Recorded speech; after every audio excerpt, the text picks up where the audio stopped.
The Wolf and the Seven Little Goats. Once upon a time, there was an old goat.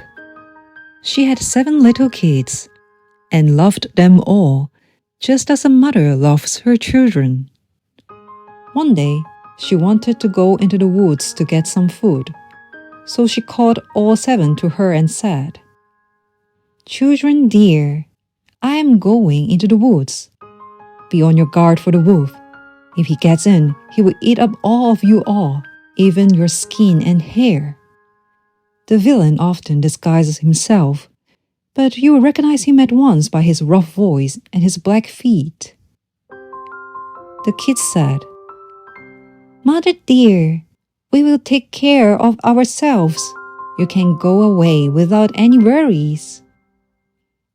Then the old one bleated and went on her way with her mind at ease.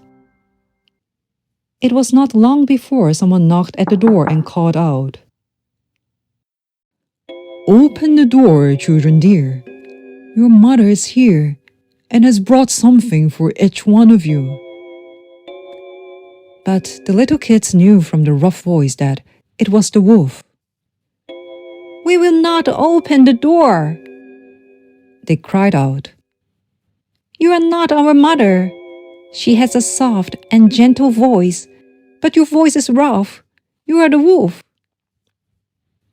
So the wolf went to a shopkeeper and bought himself a large piece of chalk, which he ate, making his voice soft. Then he came back and knocked at the door, calling out, "Open the door, children dear. Your mother is here and has brought something for each one of you." But the wolf laid one of his black paws inside the window. The children saw it and cried out, "We will not open the door. Our mother does not have a black foot like you. You are the wolf." So the wolf ran to a baker and said, "I have sprained my foot. Rub some dough on it for me." After the baker had rubbed dough on his foot, the wolf ran to the miller and said, "Sprinkle some white flour on my foot for me."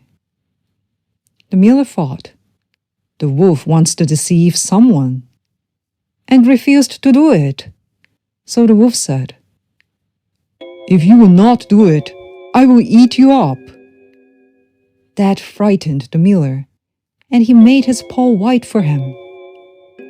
Yes, that is the way people are. Now the villain went for a third time to the door, knocked at it and said, "Open the door for me, children. Your dear little mother has come home and has brought every one of you something from the woods." The little kids cried out, "First, show us your paw so we may know that you are our dear little mother." So he put his paw inside the window, and when they saw that it was white, they believed that everything he said was true, and they opened the door. But who came in? It was the wolf. They were terrified and wanted to hide. One jumped under the table, the second into the bed, the third into the stove, the fourth into the kitchen, the fifth into the cupboard, the sixth under the wash basin, and the 7th into the clock case. But the wolf found them all, and with no further ado, he swallowed them down his throat, one after the other. However, he did not find the youngest kid, the one who was in the clock case. After satisfying his appetite, he went outside and lay down under a tree in the green meadow and fell asleep. Soon afterward, the old goat came home from the woods. Oh, what a sight she saw there! The door stood wide open. Table, chairs, and benches were tipped over. The wash basin was in pieces. The covers and pillows had been pulled off the bed. She looked for her children, but they were nowhere to be found. She called them by name, one after the other, but no one answered. When she at last came to the youngest, a soft voice cried out, "Mother dear, I am hiding in the clock case." She took it out, and it told her that the wolf had come and had eaten up all the others. You can just imagine how she cried for her poor children. Finally, in her despair, she went outside, and the youngest kid ran with her. They came to the meadow, and there lay the wolf by the tree, snoring so loudly that the branches shook. She looked at him from all sides and saw that something was moving and jiggling inside his full belly. "Good gracious," she thought. "Is it possible that my poor children, whom he has swallowed down for his supper, can still be alive?" The mother goat sent the kid home and to fetch scissors and a needle and thread, and then she cut open the monster's paunch. She had scarcely made one cut before a little kid stuck its head out, and as she continued to cut, one after the other, all 6 jumped out, and they were all still alive. They were not even hurt, for in his greed the monster had swallowed them down whole. How happy they were! They hugged their dear mother and jumped about like a tailor on his wedding day. But the mother said, "Go now and look for some big stones. We will fill the godless beast's stomach with them while he is still asleep."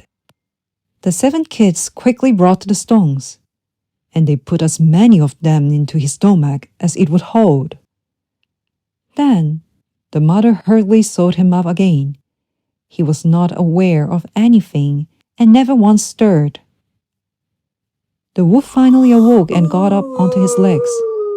Because the stones in his stomach made him very thirsty, he wanted to go to a well and get a drink. But when he began to walk and to move about, the stones in his stomach knocked against each other and rattled. Then he cried out, "What rumbles and tumbles inside of me? I thought it was kids, but it's stones that they be." When he got to the well and leaned over the water to drink, the heavy stones pulled him in, and he drowned miserably. When the 7 kids saw what had happened, they ran up and cried out, "The wolf is dead! The wolf is dead!"